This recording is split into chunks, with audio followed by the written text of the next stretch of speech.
Good morning students. आज हम लोग कुछ क्वेश्चंस डिस्कस करेंगे रिलेशन एंड फंक्शन के। रिलेशन का एक क्वेश्चन है, दिया हुआ एक नॉन एम्प्टी सेट x है, px एक और सेट है जो कि x के सारे सबसेट का सेट है। बोला जा रहा है कि a और b दो सेट है जो px में है। Set a is related to set b if and only if a is subset of b। तो यहाँ पे शो करना है क्या R एक इक्विवेलेंस रिलेशन है। बड़ा सिंपल सा क्वेश्चन है, मैं पहले एक्सप्लेन कर देता हूँ। इक्विवेलेंस के लिए मुझे क्या क्या चाहिए, रिफ्लेक्सिव, सिमेट्रिक एंड ट्रांसटिव। ये रिलेशन रिफ्लेक्सिव रिलेशन होगा अगर A रिलेट करेगा A से और A से रिलेट करेगा। क्यों करेगा? क्योंकि हर एक सेट खुद का सबसेट होता है, तो A is related to A। अगर A B का सबसेट है तो क्या B A का सबसेट होगा? ऐसा बिल्कुल जरूरी नहीं है, क्योंकि अगर A के सारे एलिमेंट B में है तो ऐसा जरूरी नहीं कि B के सारे एलिमेंट A में भी हो। तो ये रिलेशन सिमेट्रिक नहीं है। अगर मैं ट्रांसटिव की बात करूं तो A के सारे एलिमेंट अगर B में है, B के सारे एलिमेंट अगर C में है, तो ऑब्वियसली A के सारे एलिमेंट C में होंगे, तो रिलेशन ट्रांसटिव भी होगा। इस वजह से ये रिलेशन इक्विवेलेंस नहीं होगा। क्यों? क्योंकि ये रिलेशन सिमेट्रिक नहीं है। इसको लिखना कैसे है? ऐसे लिख रहा हूं मैं, since every set is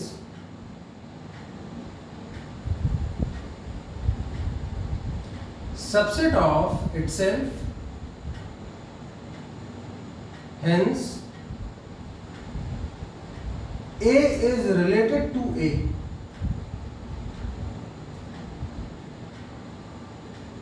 for all A belongs to Px।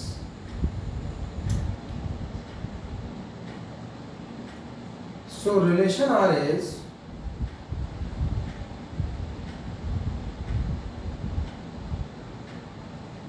Reflexive.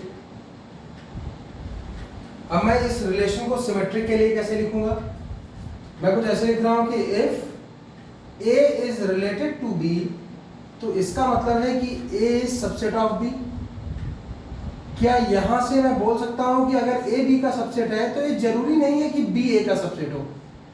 तो मैं यहां से बोल सकता हूं कि B, A, या ऐसा बोल सकता हूं कि B is not related to A। So relation R is not symmetric.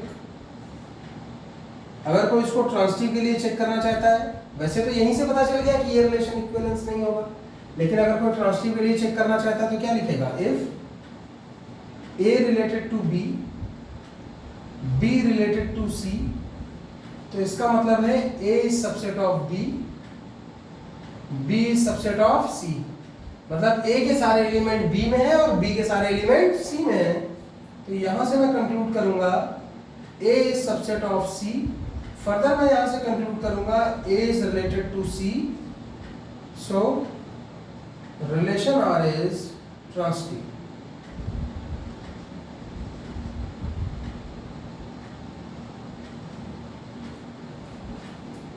ऐसे भी बोल सकता हूं, since R is not symmetric, it is not equivalence।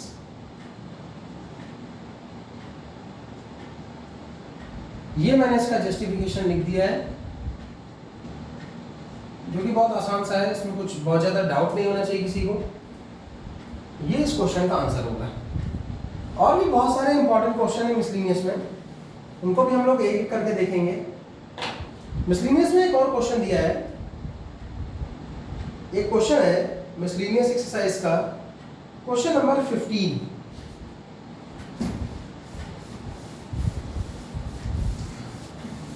Number question को पहले पढ़ा जाए। क्वेश्चन में दो सेट की बात हो रही है। क्वेश्चन नंबर 15 दिया हुआ है कि एक सेट A है, -1 0 1 2।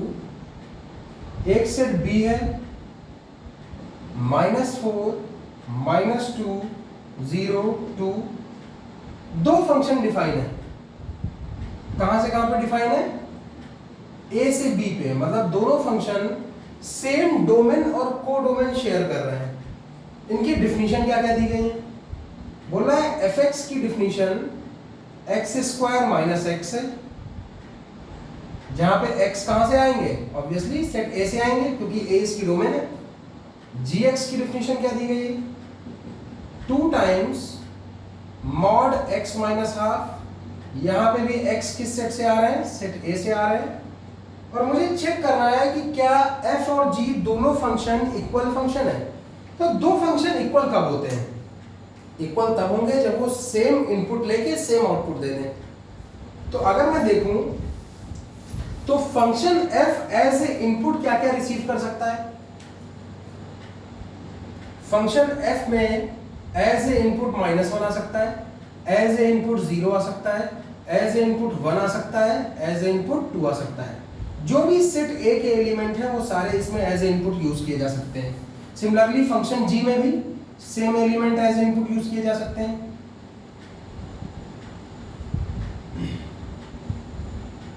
अब मैं इनकी वैल्यू निकालूंगा। अगर मैं f-1 की वैल्यू निकालता हूं तो f-1 की वैल्यू कितनी आती है, 2। f0 की वैल्यू 0, f1 की वैल्यू 0, f2 की वैल्यू 2। अगर मैं g-1 निकालता हूं तो कितना आता है, 2 -1 रखूंगा यहाँ पे x की जगह तो कितना हो जाएगा ये,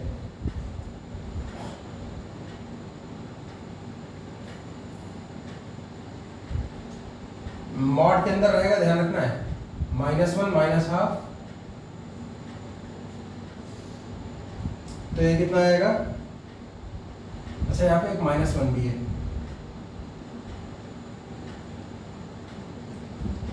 बैलेंस करूंगा 2 आएगा, 0 पे चेक करूंगा, वैल्यू निकालूंगा तो 0 आएगी, 1 पे वैल्यू 0 आएगी, 2 पे वैल्यू चेक कर लीजिएगा 2 आती है। तो यहाँ पे साफ पता चल रहा है कि सेम इनपुट पे सेम आउटपुट आ रहे हैं। So function F and G are equal.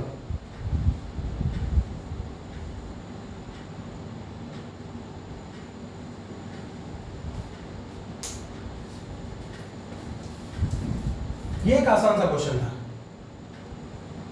Question number, इसका एक और क्वेश्चन है, क्वेश्चन नंबर 18 की बात करूंगा मैं। क्वेश्चन नंबर 18 में क्या दिया हुआ है, एक बार पढ़ते हैं 18 नंबर क्वेश्चन। 18 नंबर क्वेश्चन में एक फंक्शन f दिया हुआ है, रियल नंबर से रियल नंबर पे डिफाइन है, और fx इक्वल टू क्या है, सिग्नम x। ये सिग्नम फंक्शन दिया हुआ है, पॉजिटिव पे 1, 0 पे 0 और निगेटिव इनपुट पे -1।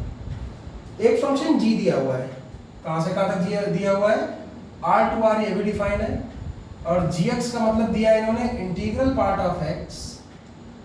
और मुझसे पूछा गया है कि अगर मैं 0 से 1 के बीच में इनपुट सप्लाई करूं तो क्या गॉफ और फॉग कोइंसाइड करेंगे। कोइंसाइड करने का मतलब है क्या है, सेम रहेंगे, तो इसकी बात कर रहा है ये, ठीक है। अब बहुत ध्यान से मेरी बातों को समझना है।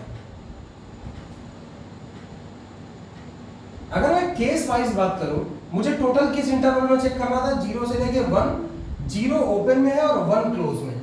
मैंने इसको 2 पार्ट में कट कर लिया, एक केस 1 बनाया, एक केस 2 बनाया। केस 1 में मैंने x की वैल्यू 0 से 1 के बीच में ली है, मतलब x कहां से कहां तक लिया है मैंने, 0 से 1, 1 को किस में रखा है, ओपन में, और केस 2 में x इक्वल टू 1 रख लिया है। ऐसा मैंने क्यों किया है, जब मैं गॉफ और फॉग की वैल्यू निकालूंगा तो आप लोग समझ जाएंगे। 0 से 1 के बीच में अगर मैं देखूं तो क्या मैं बोल सकता हूं कि fx की वैल्यू फिक्स 1 आएगी, क्योंकि 0 से 1 के बीच का हर एक नंबर क्या है, मोर देन 0 है, उस पे आउटपुट क्या आएगा, 1। और अगर इस इंटरवल में मैं gx की वैल्यू निकालूं तो 0 से 1 के बीच में हर नंबर का इंटीग्रल पार्ट क्या है, 0। तो अगर इस केस में मैं fog x निकालता हूं तो fog x कैसे निकलेगा, ये बनेगा पहले f of gx, gx की वैल्यू 0 है तो ये बन जाएगा f0, और f0 की वैल्यू यहां से निकालूंगा तो कितना आएगा, 0। अगर मैं gauf x निकालता हूं इस इंटरवल में तो क्या निकलेगा, g of fx। fx की वैल्यू कितनी है, यहाँ पे 1 है, और g1 की वैल्यू कितनी आएगी, 1 का इंटीग्रल पार्ट 1 होता है। तो मैंने देख लिया कि 0 से 1 के बीच में gauf x और fog x इक्वल नहीं आ रहा है, तो इसका मतलब है ये कोइंसाइड नहीं करेंगे। ऐसे ही मैंने चेक कर लिया, केस 2 लेने की जरूरत नहीं है। केस 2 मैंने लिया क्यों है अलग से, क्योंकि अगर मैं x की वैल्यू 1 रखूं तो fx तो 1 होगा, लेकिन gx की वैल्यू भी 1 आएगी, क्योंकि 1 का इंटीग्रल पार्ट 1 होता है। इसीलिए मैंने 2 केस बनाए थे, क्योंकि gx की वैल्यू इस इंटरवल में अलग आती है और x इक्वल टू 1 पे अलग आती है। अब अगर इस केस में मैं fog x निकालूं तो f ऑफ gx के हिसाब से क्या बनेगा, ये बनेगा f1, f1 की वैल्यू 1 होती है। अगर मैं gauf x निकालूं तो g ऑफ fx के हिसाब से क्या बनेगा, g1, और g1 की वैल्यू भी 1 होती है। तो इस इंटरवल में अगर x इक्वल टू 1 के लिए देखा जाए तो gauf और fog क्या है, सेम है। लेकिन अगर मैं पूरे में देखूं, ओवरऑल देखूं 0 से 1, तो क्या gauf और fog सेम है, क्या कोइंसाइड कर रहे हैं, तो आंसर होगा नो। तो for x belongs to 0 to 1, gauf and fog do not coincide, क्योंकि इनकी value through out interval same नहीं आ रही है। 0 से 1 ओपन इंटरवल में सेम नहीं आ रही है और x इक्वल टू 1 पे सेम आ रही है, लेकिन अगर टोटल में देखा जाए तो हम क्या लिखेंगे कि ये दोनों वैल्यू कोइंसाइड नहीं करती हैं। तो ये एक इंपॉर्टेंट क्वेश्चन है। आगे देखेंगे इसमें हम लोग एक क्वेश्चन की और कैटेगरी है, थोड़ी सी एनालिटिकल है। कई बार एमसीक्यूज में इस टाइप के क्वेश्चन पूछे जाते हैं, उनका थोड़ा सा डिस्कशन हम लोग करेंगे।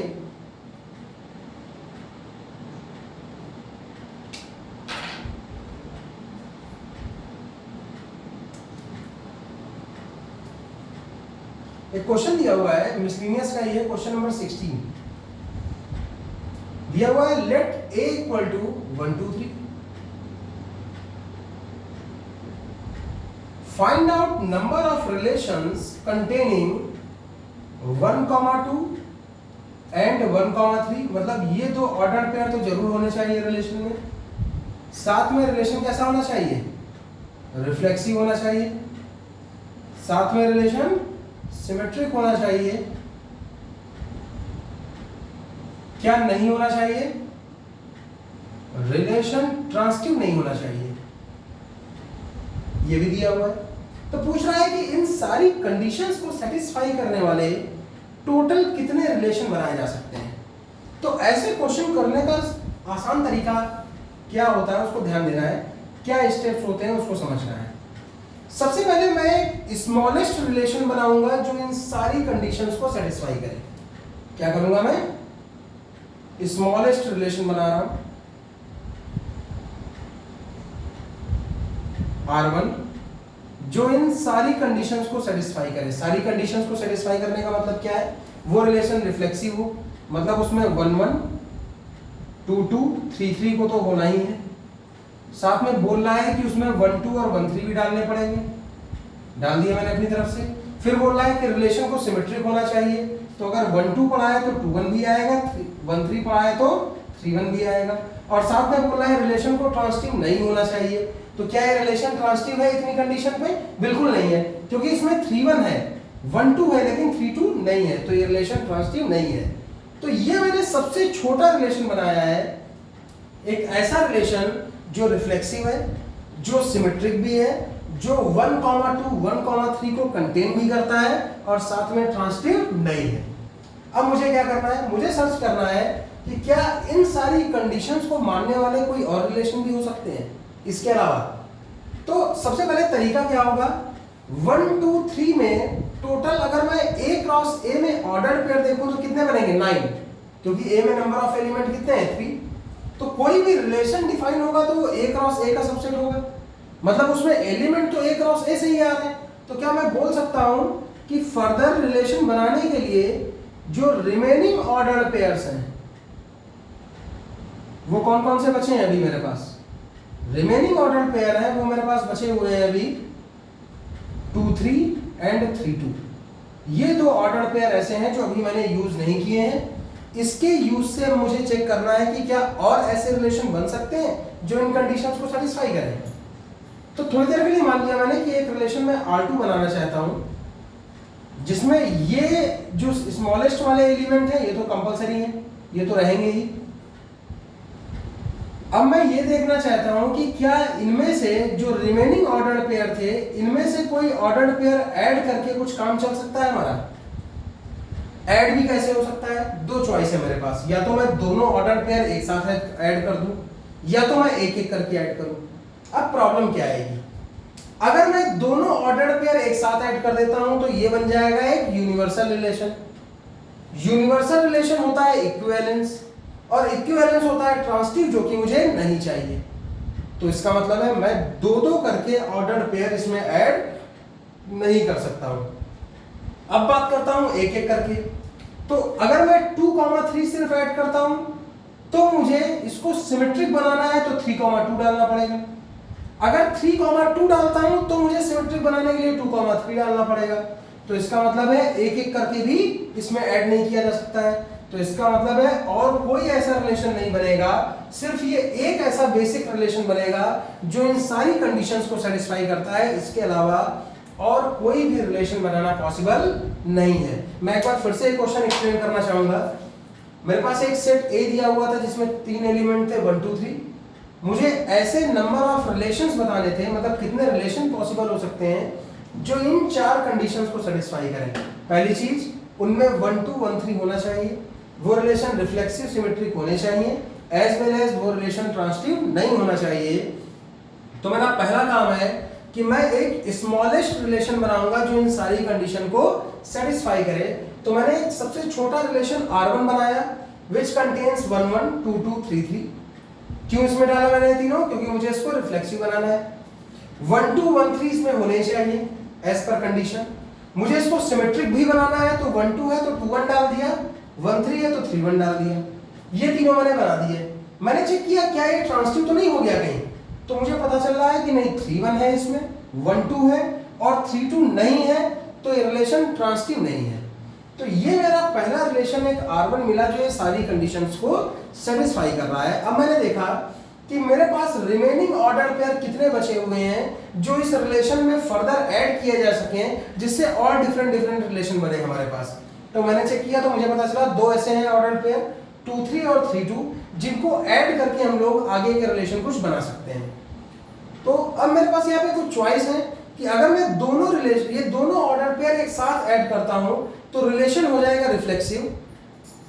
अगर रिलेशन रिफ्लेक्सिव हो गया, सॉरी, अगर मैं 2 3 3 2 एक साथ ऐड कर देता हूं तो ये रिलेशन हो जाएगा एक इक्विवेलेंस रिलेशन। इक्विवेलेंस रिलेशन होता है कैसा? ट्रांसिटिव, और ट्रांसिटिव मुझे चाहिए नहीं। अगर मैं एक एक करके इनको ऐड करता हूं, अगर मान लीजिए सिर्फ 2 3 ऐड करता हूं तो सिमेट्रिक बनाने के लिए 3 2 डालना पड़ेगा। अगर 3 2 ऐड करता हूं तो सिमेट्रिक बनाने के लिए 2 3 डालना पड़ जाएगा। फिर से क्या बन जाएगा? इक्विवेलेंस, और इक्विवेलेंस होता है ट्रांसिटिव, जो कि रिक्वायर्ड नहीं है। इसका मतलब है सिर्फ ऐसा एक ही रिलेशन पॉसिबल है, इसके अलावा इन कंडीशंस को सेटिस्फाई करने वाला दूसरा कोई रिलेशन पॉसिबल नहीं है। आगे देखते हैं हम लोग। इसी तरीके का एक और क्वेश्चन भी है, उसके बारे में थोड़ा सी एनालिसिस करेंगे। क्वेश्चन नंबर 17 है। क्या दिया हुआ है? एक ए है सेट, फिर से 1 2 3। इस बार क्या बोल रहा है? इक्विवेलेंस रिलेशन बनाने हैं जिसमें 1 2 जरूर हो, मतलब रिफ्लेक्सिव होना चाहिए, सिमेट्रिक भी होना चाहिए रिलेशन, ट्रांसिटिव भी होना चाहिए रिलेशन। तो बोला है कि इन कंडीशंस को सेटिस्फाई करने वाले कितने रिलेशन बनेंगे। लॉजिक वही है, सबसे पहले क्या बनाते हैं हम? स्मॉलेस्ट रिलेशन जो इन सारी कंडीशंस को सेटिस्फाई करे। तो उस रिलेशन का नाम दिया R1। रिफ्लेक्सिव बनाना है तो 1 1 2 2 3 3 डालना पड़ेगा। क्वेश्चन में बोल रहा है कि इसमें 1 2 जरूर होना चाहिए। 1 2 अगर करना है तो 2 1 डाल के मैंने इसको क्या बना दिया? सिमेट्रिक बना दिया। क्या ये रिलेशन ट्रांसिटिव अपने आप हो गया है? बिल्कुल हो गया है। अगर आप देखेंगे तो ये रिलेशन ट्रांसिटिव है, क्योंकि हर A B B C type के ऑर्डर पेयर के लिए ए सी आपको अपने आप यहाँ पे दिख जाएगा। तो ये पहला सबसे छोटा रिलेशन है जो इन सारी कंडीशंस को सेटिस्फाई करता है। बाकी काम फिर से वही हमारे पास। अगर मुझे आगे के रिलेशन चेक करने हैं तो मुझे देखना होगा कि इसमें रिमेनिंग ऑर्डर्ड पेयर कौन कौन से हैं। रिमेनिंग ऑर्डर्ड पेयर्स हैं इसमें 1 3 2 3 3 1 और 3 2। ठीक है, अब मुझे इनके मैनिपुलेशन से इनको ऐड करके और रिलेशन बनाने होंगे, R2 R3 R4 जितने भी बन पाए। ऐड करने के अब मेरे पास बहुत सारे ऑप्शन हो गए, या तो मैं इन चारों ऑर्डर पेयर को एक साथ ऐड कर दूं, या 3 3 करके ऐड करूं, या 2 2 करके ऐड करूं, या 1 1 करके ऐड करूं। अब मैं अपनी सर्च को थोड़ा छोटा कर देता हूं। कैसे? 1 1 और 3 3 करके ऐड करना पॉसिबल नहीं है। अगर मैंने इनमें से किसी भी एक एलिमेंट को डाला तो सिमेट्रिक बनाने के लिए एक और एलिमेंट डालना पड़ जाएगा। अगर मान लीजिए मैंने 1 3 को डाला तो 3 1 आ जाएगा, 3 2 को डाला तो 2 3 आ जाएगा, 2 3 डाल के अगर मैंने काम शुरू किया तो 3 2 डालना पड़ेगा, 3 1 डाल के अगर मैंने इस रिलेशन को बनाया तो 1 3 डालना पड़ेगा सिमेट्रिक बनाने के लिए। वही काम 3 3 एलिमेंट के साथ होगा। तो ना तो 1 एट ए टाइम ऐड कर सकता हूं मैं, या 3 एट ए टाइम ऐड कर सकता हूं। अब मेरे पास बचा क्या? या तो मैं 2 एट ए टाइम ऐड करूं, या मैं 4 एट ए टाइम ऐड करूं।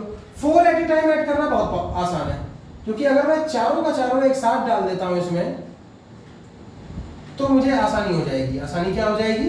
ये बन जाएगा एक इक्विवेलेंस रिलेशन, और इक्विवेलेंस रिलेशन अपने आप में सब कुछ होता है।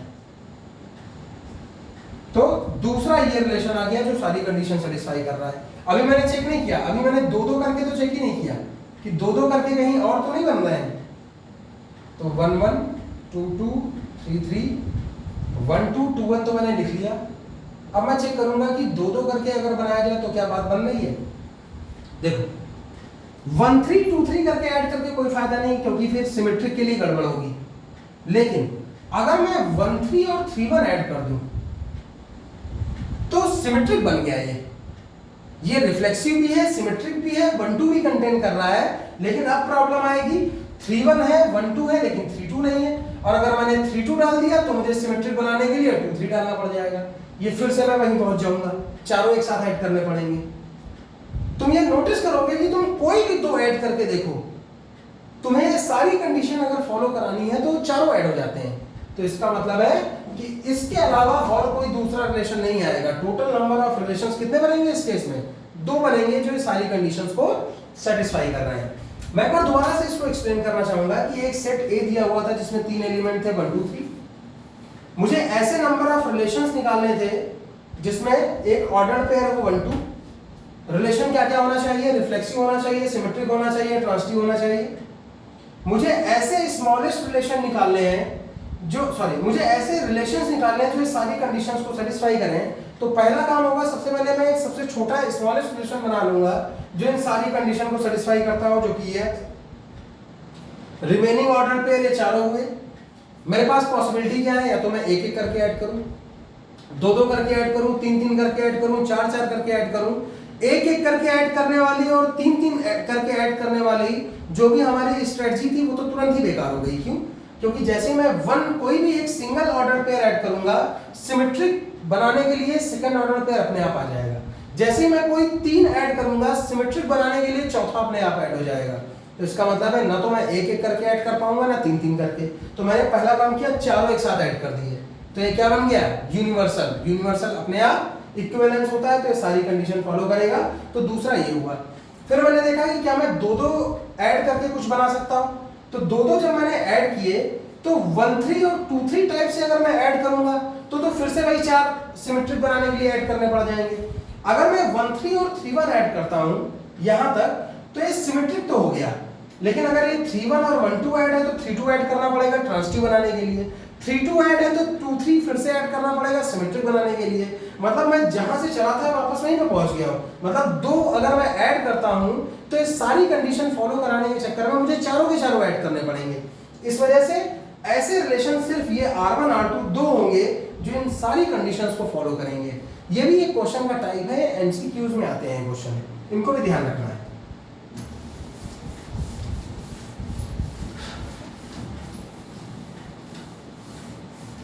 कुछ इंपॉर्टेंट कंसेप्ट और बताऊंगा मैं, जिनमें से एक इंपॉर्टेंट कंसेप्ट है इक्विवेलेंस क्लास क्या होती है।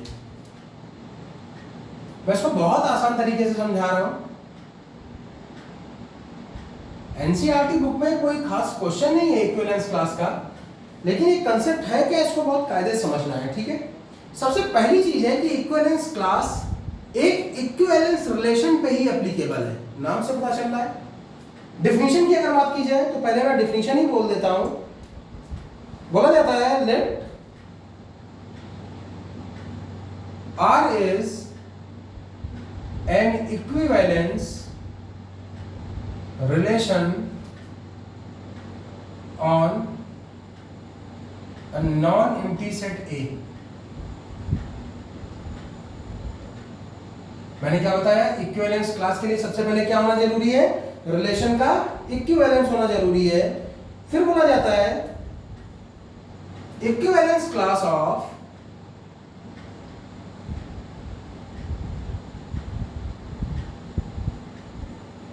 ए, अभी बात करेंगे कि ये ए है क्या, is the set of all elements in A related with A under relation R. Interesting बात है, where A belong to A। क्या बोला जा रहा है, सबसे पहले इक्विवेलेंस क्लास किसकी डिफाइन होती है, इक्विवेलेंस क्लास एलिमेंट्स की डिफाइन होती है, सेट की डिफाइन नहीं होती है। जिस सेट पे इक्विवेलेंस रिलेशन बना है उस सेट के हर एक एलिमेंट की इक्विवेलेंस क्लास निकाली जा सकती है। और वो इक्विवेलेंस क्लास क्या होती है, वो इक्विवेलेंस क्लास उन सेट का, उन एलिमेंट्स का सेट होता है जो खुद उस स्मॉल ए से रिलेटेड होते हैं। क्या मतलब है इसका, इसका मतलब ये है, इक्विवेलेंस क्लास को ऐसे प्रेजेंट करते हैं, इसका मतलब है कि equivalence class of A is set of all x such that x, a related to r। मतलब वो सारे x एलिमेंट जो a से रिलेट करेंगे वो सारे के सारे एलिमेंट उसकी कहां होंगे, इक्विवेलेंस क्लास में होंगे। जहां पे x कहां से आएगा, सेट a से आएगा, ध्यान रखिएगा। एग्जांपल से शायद और बेहतर हम लोग समझ पाए।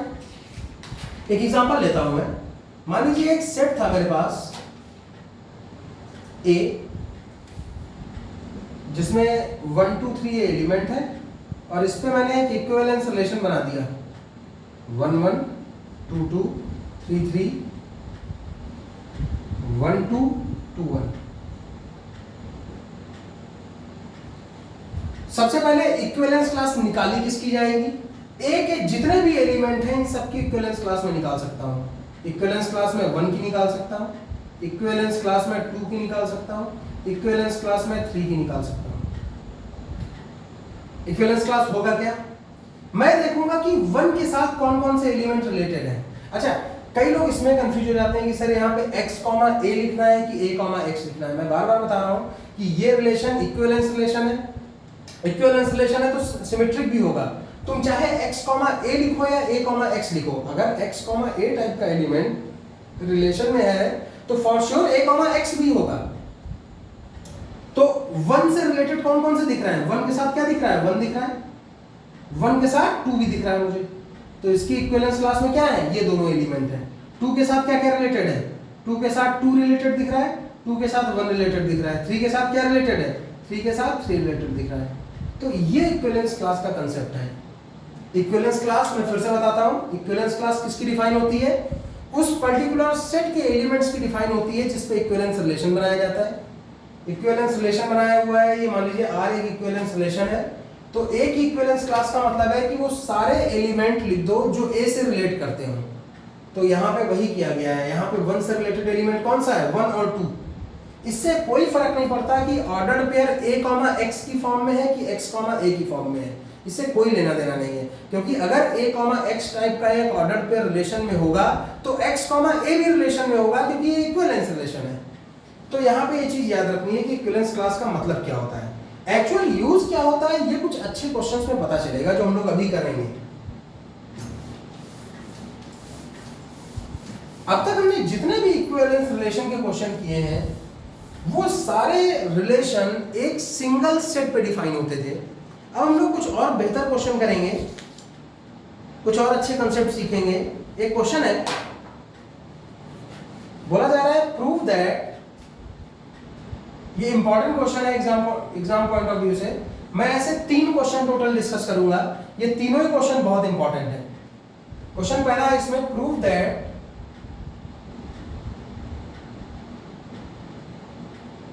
Relation R on the set n cross n defined by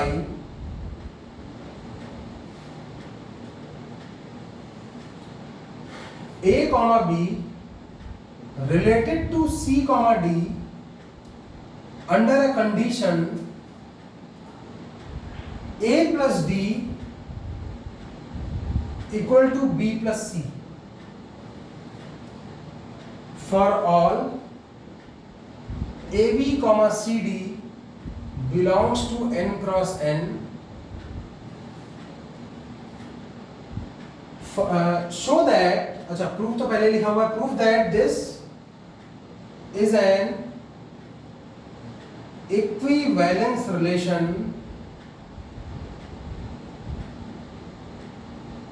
also find equivalence class, किसका इक्विवेलेंस क्लास निकालने को बोल रहा है? एक ऑर्डर्ड पेयर दिया हुआ है 2,5। सबसे पहले कुछ भी आगे करने से पहले इस क्वेश्चन को समझा जाए। अब तक की जो रिलेशन डिफाइन होते थे वो एक सिंगल सेट पे डिफाइन होते थे। इस बार ये पहला ऐसा क्वेश्चन आया है हमारे सामने जहां पे रिलेशन एक कार्टेशियन प्रोडक्ट के ऊपर बना हुआ है। इसका क्या मतलब है? इसका मतलब है कि इस रिलेशन की डोमेन में भी कार्टेशियन प्रोडक्ट है और इसकी कोडोमेन में भी कार्टेशियन प्रोडक्ट है। मतलब यहाँ पे रिलेशन कुछ ऐसा बना होगा कि यहाँ पे भी ऑर्डर पेयर होंगे, यहाँ पे भी ऑर्डर पेयर होंगे, यहाँ पे ऑर्डर पेयर होंगे, कुछ यहाँ पे ऑर्डर पेयर होंगे। ये ऑर्डर पेयर आपस में रिलेट कर रहे हैं, ना कि इंडिविजुअल एलिमेंट। तो बताए यहाँ पे कैसे लिखा जाएगा? यहाँ पे जो रिलेशन बनेगा एक्चुअल में उसमें ordered pair of ordered pairs होंगे। मतलब उसमें कुछ ऐसा लिखा होगा,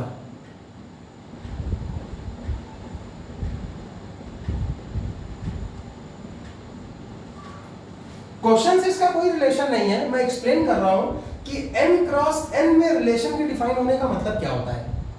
मतलब है कि n क्रॉस n डोमेन में भी है और n क्रॉस n कोडोमेन में भी है। इससे पहले क्या होता था? इससे पहले एक रिलेशन डिफाइन होता था सेट A पे, तो वो A से A पे जाता था, 1 2 3 4 A B C ऐसे रिलेट करते थे और हम डायरेक्टली उस रिलेशन को ऑर्डर पेयर में कैसे लिखते थे? 1 A 2 B 3 C ऐसे लिखा करते थे। अब हम रिलेशन को ऐसे लिखेंगे। होपफुली ये समझ में आ रहा होगा कि किसी कार्टेशियन प्रोडक्ट पे रिलेशन डिफाइन करने का मतलब क्या होता है। अब इसमें बोल रहा है कि A, B टाइप का ordered pair C, D type के ऑर्डर्ड पेयर से तभी रिलेट करेगा जब A प्लस D की वैल्यू B प्लस C के इक्वल होगी। मैं ऐसे याद रखता हूं, पहले में चौथा जोड़ो, वो किसके इक्वल होगा? सेकंड प्लस थर्ड के। तो तुमसे पूछ रहा है कि ये रिलेशन क्या होना चाहिए? ये रिलेशन शो करो। ये रिलेशन कैसा होगा? ये रिलेशन रिफ्लेक्सिव होगा, सिमेट्रिक होगा, ट्रांसटिव होगा। मतलब ये रिलेशन इक्विवेलेंस होगा, ये तुम्हें शो करना है। मैं रिफ्लेक्सिव के लिए लिख रहा हूं, कंडीशन याद दिला देता हूं। रिफ्लेक्सिव के लिए क्या होता था पहले? अगर A रिलेट करता था A से तो हम क्या बोलते थे? अगर सेम एलिमेंट से रिलेट करता था तो हम बोलते थे रिलेशन रिफ्लेक्सिव है। इस बार ऐसा नहीं होगा। इस बार अगर सेम ऑर्डर्ड पेयर उसी ऑर्डर्ड पेयर से रिलेट करेगा तो बोला जाएगा रिलेशन रिफ्लेक्सिव है। क्योंकि अब इस बार रिलेशन किस पे बना हुआ है? रिलेशन एक कार्टेशियन पे बना हुआ है। तो मैं लिख रहा हूं यहां पे A, B related to A, B। अगर मैं ऐसा करूं तो इससे क्या मिलेगा? मैं हमेशा क्या करता हूं, अगर A B C D से रिलेट है तो क्या होता है? First plus fourth equal to second plus third. तो यहां पे भी करूं first plus fourth equal to second plus third. क्या मैं बोल सकता हूं कि ये जो स्टेटमेंट आया है ये स्टेटमेंट ट्रू है for all A B belongs to n cross n, चाहे नेचुरल नंबर कोई भी हो, a plus B equal to B plus A होता ही होता है। इसका मतलब है ए बी और ए बी टाइप के एलिमेंट हमेशा आपस में रिलेट करेंगे। सो रिलेशन आर इज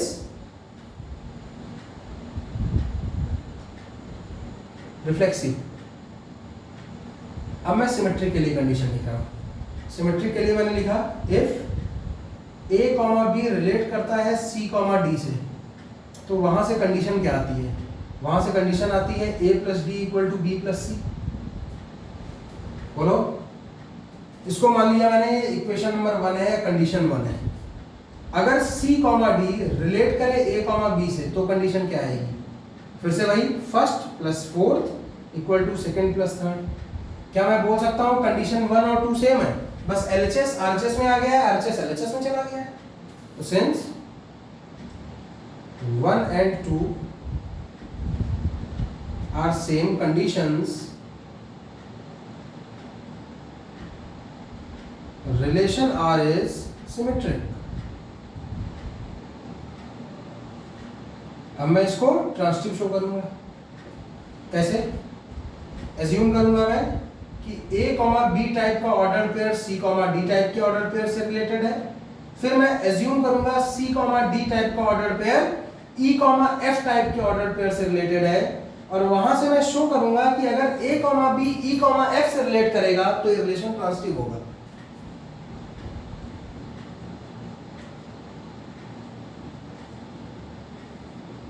दोनों इक्वेशन ऐड करो।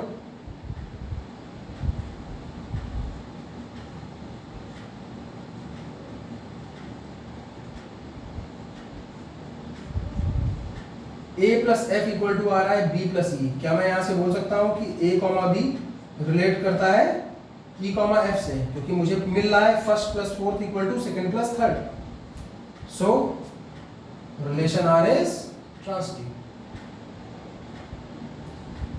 सिंस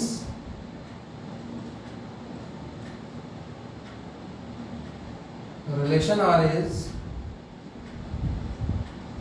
reflexive,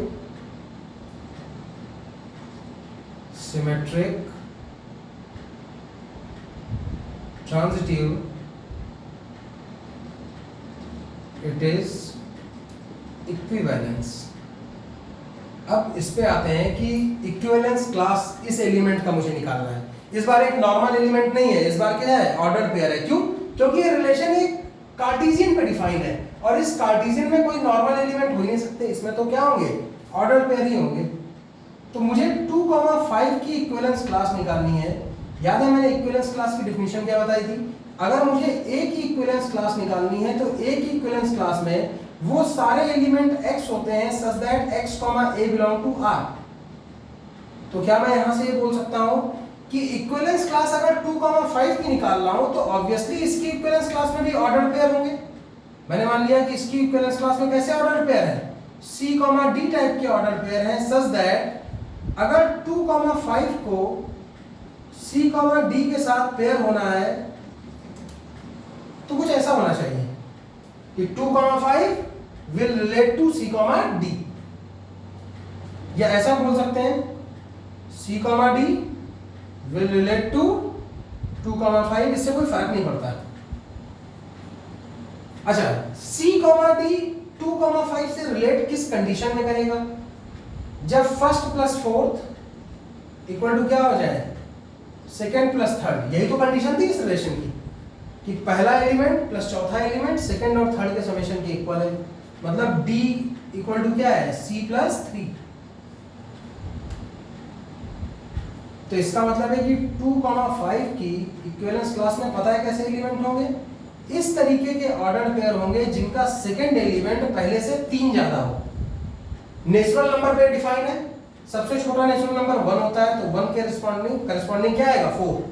1,4 इसकी इक्विवेलेंस क्लास में होगा, 2,5 होगा, 3,6 होगा, 4,7 होगा। ऐसे कितने एलिमेंट होंगे? इनफाइनाइट एलिमेंट होंगे इसकी क्लास में। यहां से मैं एक चीज और बता देता हूं, फिर से मैं बता रहा हूं कि यहां पे इक्विवेलेंस क्लास एक नॉर्मल एलिमेंट का, एक सिंगल एलिमेंट का नहीं निकल सकता है, क्योंकि ये रिलेशन एक कार्टेशियन पे डिफाइन है, इसलिए जो इक्विवेलेंस क्लास डिफाइन हुई है वो खुद एक ऑर्डर्ड पेयर की इक्विवेलेंस क्लास निकली है। अगर मैं एक ऑर्डर्ड पेयर की इक्विवेलेंस क्लास निकालूंगा तो उस क्लास में भी ऑर्डर्ड पेयर ही होंगे। मैंने मान लिया कि उसमें कैसे ऑर्डर्ड पेयर है, C, D टाइप के ऑर्डर्ड पेयर है जिनकी मुझे वैल्यू निकालनी है। C, D को किससे रिलेट होना पड़ेगा, 2, 5 से। कंडीशन क्या बनेगी, C + 5 = D + 2। यहां से D की वैल्यू आती है C + 3। इसका मतलब है सेकंड एलिमेंट फर्स्ट एलिमेंट से 3 ज्यादा होगा। तो मैंने एक साथ 1 से शुरू कर दिया है नेचुरल नंबर, तो 1 के रिस्पेक्ट में 4, 2 के रिस्पेक्ट में 5, 3 के रिस्पेक्ट में 6। अगर चेक करना है मेरा आंसर सही है कि नहीं, तो इनमें से कोई भी एक एलिमेंट उठा लो। मान लो ये एलिमेंट उठाता हूं मैं, इसके साथ चेक करके देखो तो फर्स्ट + 4th का समेशन सेकंड + 3rd के इक्वल आएगा। मतलब ये सारे के सारे जो ऑर्डर पेयर हैं वो इसकी इक्विवेलेंस क्लास में जरूर होंगे। ये एक अच्छा क्वेश्चन था। अगर ये क्वेश्चन सबको समझ में आ गया है तो सेम लॉजिक पे अलग अलग कंडीशंस पे बहुत सारे और भी क्वेश्चन हैं, ठीक है। उनमें से एक आध क्वेश्चन और डिस्कस करूंगा मैं। एक क्वेश्चन और है, सब कुछ ऐसे ही है, बस कंडीशन चेंज की गई है। कंडीशन इस बार क्या कर दी गई है, क्वेश्चन नंबर 2 है, कंडीशन में चेंज करके यहां पे कंडीशन AD = BC कर दी गई है। सब कुछ बाकी सेम है। इक्विवेलेंस क्लास किसकी निकाली जा रही है इस बार, इक्विवेलेंस क्लास निकाली जा रही है 2, 6 की।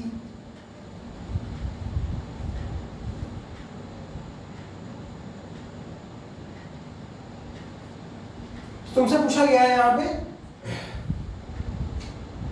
कि ये रिलेशन इक्विवेलेंस होगा और इसकी इक्विवेलेंस क्लास निकालनी है, तो बाकी सब कुछ वही करना है। कंडीशन यहाँ पे चेंज हो जाएगी। याद कैसे रखूंगा, पहले और चौथे का मल्टीप्लिकेशन दूसरे तीसरे के इक्वल है, तो पहले चौथे का मल्टीप्लाई करो दूसरे तीसरे के इक्वल कर दो, which is true. AB = BA हमेशा ट्रू होता है। यहाँ पे भी वही आएगा, AD = BC है। यहाँ पे क्या बनेगा, यहाँ पे बनेगा CB = DA। ये दोनों कंडीशन भी सेम है, बस LHS RHS चेंज हो गया। यहाँ पे अगर मैं देखता हूँ तो यहाँ से कंडीशन क्या आएगी, AD = BC। यहाँ से कंडीशन क्या आएगी, CF = DE। अगर मैं सबका मल्टीप्लिकेशन कर देता हूँ तो ADCF = BCDE आएगा। यहाँ से 2 एलिमेंट कैंसिल आउट हो गए। AF = यहाँ से BE आ रहा है, तो मुझे पता चल जाएगा कि A, B रिलेट करेगा E, F से। सब कुछ वही होगा। अब मुझे इक्विवेलेंस क्लास 2, 6 की निकालनी है। C, D रिलेट कराना है 2, 6 से। कंडीशन चेंज हो जाएगी। कंडीशन क्या रहेगी, इस बार मुझे देखना है कि फर्स्ट इंटू फोर्थ, मतलब 6C = 2D, मतलब D = क्या होना चाहिए, C का 3 टाइम्स। तो इस कंडीशन को सेटिस्फाई करवाऊंगा मैं। 2, 6 की इक्विवेलेंस क्लास में क्या आएगा, 1, 3, ये इसका ट्रिपल होगा। 2, 6, 3, 9, 4, 12, ऐसे एलिमेंट इसकी इक्विवेलेंस क्लास में आ जाएंगे। तो एक ये क्वेश्चन है। ये क्वेश्चन डिफरेंट है पिछले वाले से, बस कंडीशन में डिफरेंट है, बाकी लैंग्वेज वाइज और सारा मैंने सब कुछ वैसे ही किया है। इक्विवेलेंस क्लास निकालना होपफुली समझ में सबको आ रहा होगा। कई बार नेचुरल नंबर पे कुछ रिस्ट्रिक्शन लगा देता है, जैसे बोल सकता है कुछ ऐसा कि एक सेट A दिया जा रहा है, 1, 2, 3 से लेके उसमें 9 तक के नंबर्स हैं। रिलेशन इस बार n क्रॉस n की जगह A क्रॉस A पे डिफाइन कर सकता है, तो बाकी इसमें कोई चेंजेस नहीं होगा। सिर्फ यहाँ पे मुझे ये ध्यान रखना है कि जो मेरे एलिमेंट आ रहे हैं वो 9 से ऊपर ना निकल जाए। मेरी इक्विवेलेंस क्लास सिर्फ यहीं तक चलेगी, 3, 9। इस केस में अगर A की वैल्यू 1, 2, 3 से 9 हो जाए और मैंने एक रिलेशन R डिफाइन किया है A क्रॉस A पे, तो बाकी सारा इक्विवेलेंस प्रूफ करने तक कोई प्रॉब्लम नहीं है। जब मैं 2, 6 की इक्विवेलेंस क्लास निकालूंगा तो मुझे ध्यान रखना है कि जो भी मैं एलिमेंट लिखूं, सिंस अब ये नेचुरल नंबर पे नहीं डिफाइन है, अब ये सिर्फ नेचुरल नंबर अप टू 9 तक डिफाइन है, तो 3, 9 से बाहर नहीं जाना चाहिए कुछ भी। तो ये सब कुछ बेसिक चीजें हैं जो सबको याद रखनी पड़ेंगी। एक और क्वेश्चन छोटा सा बता देता हूं, इसी में एक कंडीशन चेंज करके बताता हूं।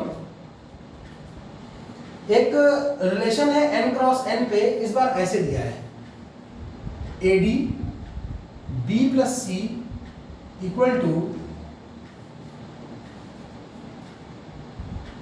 BC A + D,